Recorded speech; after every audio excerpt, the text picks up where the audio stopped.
C'était une soirée paisible à Lagos, la métropole vibrante du Nigeria. Le ciel virait au crépuscule, et la route nationale, bordée d'arbres frémissant dans la brise, était déserte. David Adebayo, un milliardaire de 32 ans, rentrait chez lui au volant de sa berline grise flambant neuve, une voiture de luxe importée d'Allemagne. Il venait de conclure une réunion d'affaires dans une ville voisine, et son esprit était encore occupé par les chiffres et les contrats. Fatigué, il aspirait à rejoindre sa villa cossue dans le quartier huppé de Victoria Island. Mais soudain, un claquement sec retentit sous le capot. La voiture ralentit, puis s'arrêta net au milieu de la chaussée. David fronça les sourcils. « Qu'est-ce qui se passe » marmonna-t-il en coupant la climatisation. Il tourna la clé. Rien. Pas un bruit, pas une vibration. Il sortit, ouvrit le capot et scruta le moteur, mais ses connaissances en mécanique étaient limitées. Autour de lui, pas une maison, pas une lumière, juste le silence ponctué par le chant des grillons. Il tenta d'appeler son mécanicien, mais le réseau était faible. Après plusieurs essais infructueux, il jeta un regard frustré à la route vide. Sa chemise blanche, impeccablement repassée, collait à sa peau sous l'effet de la sueur. Cela faisait 20 minutes qu'il était coincé, et son impatience grandissait. Soudain, une silhouette apparut de l'autre côté de la route. Une jeune femme marchait lentement, un sac usé pendu à l'épaule. Âgée d'environ 25 ans, elle portait une robe délavée, déchirée par endroits, et des sandales si usées qu'elle semblait prête à se désintégrer. Ses cheveux, emmêlés, étaient retenus par un vieux foulard. Elle avançait d'un pas lourd, comme si chaque mouvement lui coûtait. David plissa les yeux. « Qui peut bien errer ici à cette heure » se demanda-t-il. Cette femme, c'était Amara Okwa. Sans abri, sans famille, elle survivait à Lagos depuis des années. Elle dormait sous un abri de fortune, une structure de bois branlante derrière un petit marché à quelques kilomètres de là. Ce soir-là, elle rentrait après une journée sans travail, l'estomac vide, avec pour seul repas un morceau de pain sec qu'elle gardait dans son sac. Malgré sa fatigue, elle remarqua l'homme près de la voiture en panne. Elle s'arrêta, observa le capot ouvert et l'air inquiet de l'inconnu. Après un moment d'hésitation, elle prit une profonde inspiration et traversa la route. « Bonsoir, monsieur » dit-elle d'une voix douce mais assurée. David leva les yeux, surpris par son approche. Il la détailla, ses vêtements usés, son visage marqué par la fatigue, mais ses yeux brillaient d'une force tranquille. « Monsieur, avez-vous besoin d'aide » demanda-t-elle. David, déconcerté, hésita. Pourquoi une inconnue dans son état lui proposerait-elle de l'aide ? « Comment vous appelez-vous, et que savez-vous des moteurs » lança-t-il, un peu méfiant. Amara esquissa un sourire. « Vous jugez un livre à sa couverture, monsieur. » Ces mots, simples mais percutants, firent reculer David d'un pas.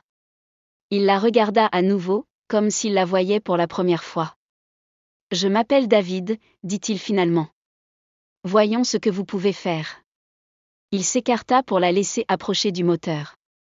Amara se pencha sur la mécanique avec une concentration surprenante. Elle toucha quelques fils, vérifia la batterie, puis repéra un câble débranché, à peine visible. Avec précaution, elle le remit en place. « Essayez maintenant, monsieur » dit-elle en se redressant. David, sceptique, retourna au volant, tourna la clé. Le moteur rugit instantanément, comme s'il n'avait jamais faibli. Il bondit hors de la voiture, stupéfait. « Vous avez réparé ça » demanda-t-il, incrédule. Amara hocha la tête, un sourire discret aux lèvres. C'était juste un fil détaché. Un petit problème peut arrêter une grande machine. David, encore sous le choc, fouilla dans sa poche et en sortit une liasse de billets. « Prenez ça, s'il vous plaît. » Mais Amara recula. « Non, monsieur. La gentillesse ne se vend pas » ces mots laissèrent David sans voix. Il avait côtoyé des gens riches, puissants, mais aucun n'avait jamais agi ainsi, sans rien attendre en retour. Touché par son geste, il sortit une carte de visite de son portefeuille. « Venez demain à Elite Industries, dans le centre-ville. » demandait David Adebayo. Amara prit la carte, ses mains tremblant légèrement. « Merci, monsieur » murmura-t-elle. David remonta en voiture, jetant un dernier regard dans le rétroviseur. Quelque chose en lui savait qu'il la reverrait. Cette nuit-là, Amara s'assit dans son abri de fortune, le vent sifflant à travers les planches. Elle sortit la carte et la fixa longuement. Dans son sac, elle trouva son morceau de pain sec. Elle en prit une bouchée, l'accompagnant d'une gorgée d'eau tiède. Toute la semaine, elle avait cherché du travail sur un chantier, mais les matériaux manquaient, et sans travail, pas d'argent. Elle murmura, « Si j'avais pris son argent, j'aurais peut-être mangé mieux ce soir. » Mais elle secoua la tête. Non. Aider pour de l'argent, ce n'est pas de la gentillesse. Elle rangea la carte et décida, « J'irai. » Le lendemain matin, Amara se présenta devant l'imposant siège d'Elite Industries, un bâtiment de verre et d'acier scintillant sous le soleil. Elle serra la carte dans sa main, consciente de ses vêtements usés. 2 gardes à l'entrée éclatèrent de rire en la voyant. « Madame, vous êtes perdue ? Cet endroit n'est pas pour les mendiants. » Amara, le cœur battant, brandit la carte. « Je viens voir monsieur David Adebayo. » Les gardes ricanèrent. « Le patron ? Vous plaisantez. » Elle insista, la voix tremblante, « Il m'a donné cette carte hier. » Les passants commençaient à la dévisager, et elle sentit la honte monter. Mais soudain, les portes du bâtiment s'ouvrirent à la volée. David dévala les marches, pointant Amara du doigt. « Laissez-la entrer. C'est mon invité. » Les gardes, stupéfaits, s'excusèrent. David ignora leurs excuses et se tourna vers Amara. « Pourquoi ne m'as-tu pas appelé ?» Elle baissa les yeux. « Je n'ai pas de téléphone, monsieur. » Il l'emmena dans son bureau, un espace lumineux avec une vue sur la ville. « Assieds-toi, Amara. Parle-moi de toi. » Elle raconta son histoire. Orpheline, elle avait grandi dans un foyer à Lagos, quittant l'orphelinat à 18 ans sans ressources. Elle n'avait pas pu poursuivre ses études après le lycée, travaillant comme ouvrière pour survivre. David, touché, déclara, « Je veux t'aider, pas seulement avec de l'argent, mais pour ton avenir. Tu auras un tuteur pour préparer l'université, un emploi au garage de l'entreprise, et une chambre dans les logements du personnel. Tu ne dormiras plus dehors. » Amara commença une nouvelle vie. Chaque matin, elle nettoyait le garage, organisait les outils avec soin, puis étudiait avec son tuteur, prenant des notes méticuleuses. Elle voulait changer son destin. Un après-midi, un employé, Paul, luttait avec un pneu crevé. Amara s'approcha. « Laissez-moi faire. » En 10 minutes, elle changea le pneu avec aisance. David, entré discrètement, observa la scène. « Où as-tu appris ça ? » demanda-t-il. « Un ami mécanicien m'a tout montré avant de partir au village, » répondit-elle. David sourit, une chaleur grandissant en lui. Il était impressionné, mais aussi fier. Il se mit à observer Amara de plus près. Elle travaillait dur, saluait chacun avec un sourire, même ceux qui la méprisaient. Elle étudiait dans un coin, lisant lentement, soulignant chaque ligne. Elle aidait les employés à porter des outils, nettoyait au-delà de ses tâches. Sa gentillesse touchait David. Un jour, il l'invita à déjeuner dans un restaurant élégant. Amara, intimidée, ne savait pas utiliser les couverts. David, avec douceur, lui montra. Ils parlèrent de ses cours, de ses rêves d'étudier la mécanique. Une connexion profonde naissait. Mais des rumeurs circulaient dans l'entreprise. « Pourquoi le patron est-il si proche de la femme de ménage ?» murmurait-on. Clara, l'assistante de David, bouillait de jalousie. Depuis 2 ans, elle soignait son apparence, apportait du thé à David, espérant capter son attention. Mais il ne la remarquait pas. Un soir, elle entra dans son bureau. « Monsieur, soyez prudent.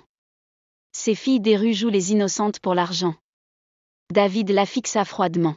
« Merci, Clara. Vous pouvez partir. » Il ne crut rien.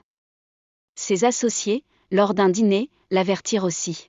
« Les gens parlent, David. Une femme de ménage ? Ça peut nuire à ton image. » Il répondit calmement, « Amara est juste quelqu'un que j'aide.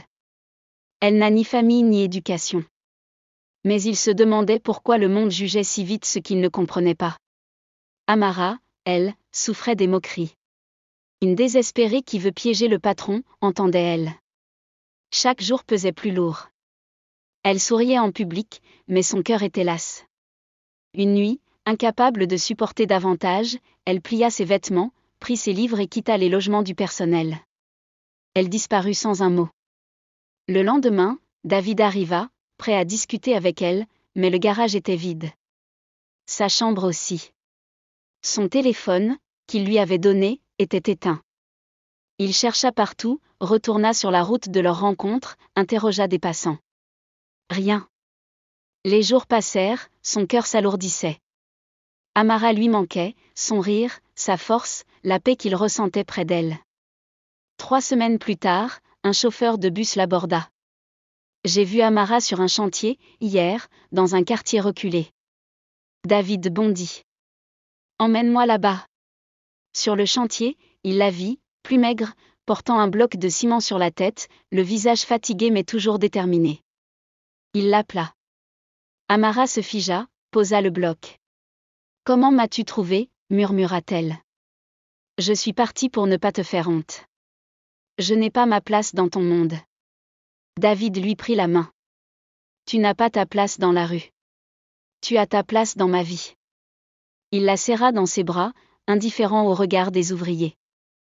Il l'emmena dans une boutique, lui acheta des vêtements neufs, puis dans un appartement lumineux géré par sa sœur, Lisa. Tu vivras ici. Et je vais t'ouvrir une petite entreprise que tu géreras tout en étudiant.